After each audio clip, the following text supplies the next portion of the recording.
नमस्कार साथियों। चलिए आज की कहानी शुरू करते हैं। सभी धर्मों में सबसे बड़ा धर्म है त्याग नाम का धर्म। आइए इस त्याग को रामायण की एक कथा में ढूंढते हैं। बहुत आसानी से मिल जाएगा, इसलिए मन लगाकर समझते हैं। रामायण का एक छोटा सा वृत्तांत है। माता कौशल्या जी को एक रात आधी रात को महल की छत पर किसी के चलने की आहट सुनाई दी। उनकी नींद टूटी, वहाँ चली गई और पूछा, कौन है? मालूम पड़ा श्रुतकीर्ति जी। माता कौशल्या जी को बहुत आश्चर्य हुआ। उनकी सबसे छोटी बहू चतुर्थ शत्रुघ्न की पत्नी को नीचे बुलाया। श्रुतकीर्ति जी आई, चरणों में प्रणाम किया। माता कौशल्या जी ने पूछा, श्रुति, इतनी रात को अकेली छत पर क्या कर रही हैं? बेटी, क्या नींद नहीं आ रही? शत्रुघ्न कहाँ हैं? श्रुतिकीर्ति की आंखें भर आई। रुंधे गले से बोली, माँ, उन्हें तो देखे हुए 13 वर्ष हो गए। क्या? माता कौशल्या स्तब्ध हो गई। आवाज़ लगाई, सेवक दौड़े। आधी रात ही पालकी तैयार हुई। शत्रुघ्न जी की खोज में माँ चली। शत्रुघ्न जी मिले। नगर दरवाजे के बाहर भरत जी नंदीग्राम में तपस्वी होकर रह रहे थे। उसी दरवाजे के भीतर एक पत्थर की सेज पर लेटे मिले। माँ ने बालों को हाथ लगाया तो शत्रुघ्न जी ने आंखें खोली। माँ उठे, चरण वंदना कर बोले, माँ, आपने क्यों कष्ट किया? मुझे बुलवा लिया होता। माँ ने कहा, शत्रुघ्न यहाँ क्यों हैं? शत्रुघ्न जी रोते हुए बोले, माँ, भैया राम पिताजी की आज्ञा से वन चले गए। भैया लक्ष्मण उनके पीछे चले गए। भैया भरत जी भी नंदीग्राम हैं। तब क्या ये महल, ये रथ, ये राजसी वस्त्र विधाता ने मेरे लिए बनाए हैं?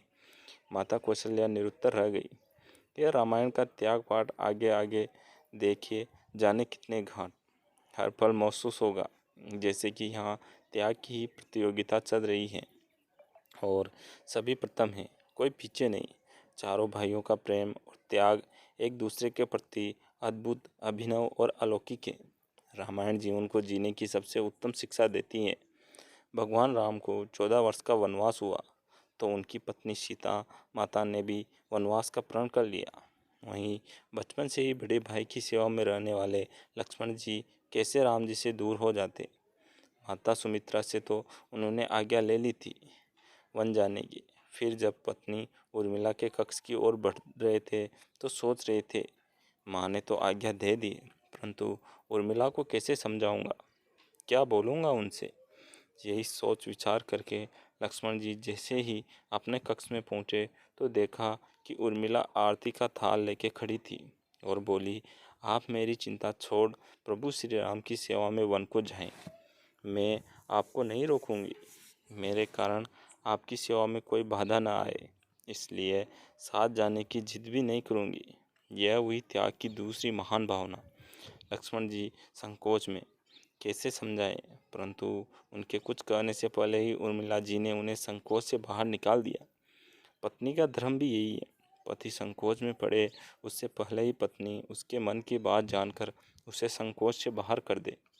लक्ष्मण जी चले गए, परंतु 14 वर्ष तक उर्मिला ने कठोर तप किया।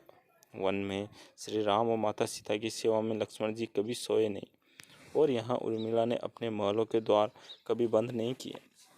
सारी रात जाग जाग कर दीपक जला रखी।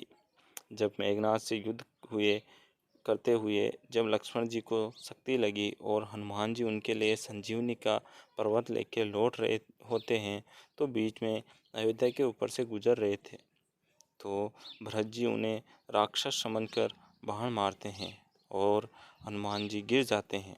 तब हनुमान जी की सारी बातें सुन कि सीता जी को रावण हर ले गया। लक्ष्मण जी युद्ध में मूर्छित हो गए हैं। यह सुन माता कौशल्या कहती हैं कि राम को कहना है कि लक्ष्मण के बिना अयोध्या में पैर भी ना रखे, राम वन में ही रहे। और त्याग की मूर्ति माता सुमित्रा कहते हैं कि राम से कहना कि कोई बात नहीं, अभी शत्रुघ्न को भेज दूंगी। मेरे दोनों पुत्र राम की सेवा के लिए ही तो जन्मे हैं। माताओं का प्रेम त्याग देखकर हनुमान जी की आंखों से अश्रुधारा बह रही थी। पर जब उन्होंने उर्मिला जी को देखा तो सोचने लगी, यह क्यों एकदम शांत और प्रसन्न है? क्या इन्हें अपने पति के प्राणों की कोई चिंता नहीं है? हनुमान जी पूछते हैं, देवी आपकी प्रसन्नता का कारण क्या है? आपके पति के प्राण संकट में हैं। सूर्य उदय होते ही सूर्य कुल का दीपक बुझ जाएगा। उर्मिला जी का उत्तर सुन कोई भी प्राणी उनकी वंदना किए बिना नहीं रह पाएगा। उर्मिला जी बोली, मेरा दीपक संकट में नहीं है, वो तो बुझ ही नहीं सकता। रही सूर्योदय की बात, तो आप चाहे तो कुछ दिन अयोध्या में विश्राम कर लीजिए, क्योंकि आपके वहाँ पहुँचे बिना सूर्य उदित हो ही नहीं सकता। आपने कहा कि प्रभु श्री राम मेरे पति को अपनी गोद में लेकर बैठे हैं। जो प्रभु श्री राम की गोदी में लेटा हो, काल उसे छू भी नहीं सकता। आज वे दोनों लीला कर रहे हैं। मेरे पति जब से वन गए हैं तब से सोए नहीं हैं। उन्होंने न सोने का प्रण लिया था, इसलिए वे थोड़ी देर विश्राम कर रहे हैं। और जब भगवान की गोद मिल जाए तो थोड़ा विश्राम ज़्यादा हो गया, वे उठ जाएंगे। और शक्ति मेरे पति को लगी ही नहीं, शक्ति तो प्रभु श्री राम जी को लगी है। मेरे पति की हर सांस में राम, हर धड़कन में राम, उनके रोम रोम में राम है, उनके खून की बूंद बूंद में राम है। और जब उनके शरीर और आत्मा में ही सिर्फ राम है, तो शक्ति राम जी को ही लगी। दर्द प्रभु श्री राम को हो रहा है। इसलिए हे हनुमान जी, आप निश्चिंत होकर जाएं, सूर्य उदय नहीं होगा। रामायण के सभी पात्र त्याग और बलिदान की सत्य मूर्ति ही साबित हुए। भगवान राम तो केवल राम राज्य का कलश स्थापित किया, परंतु वास्तव में राम राज्य इन सबके प्रेम, त्याग, समर्पण और बलिदान से ही आया।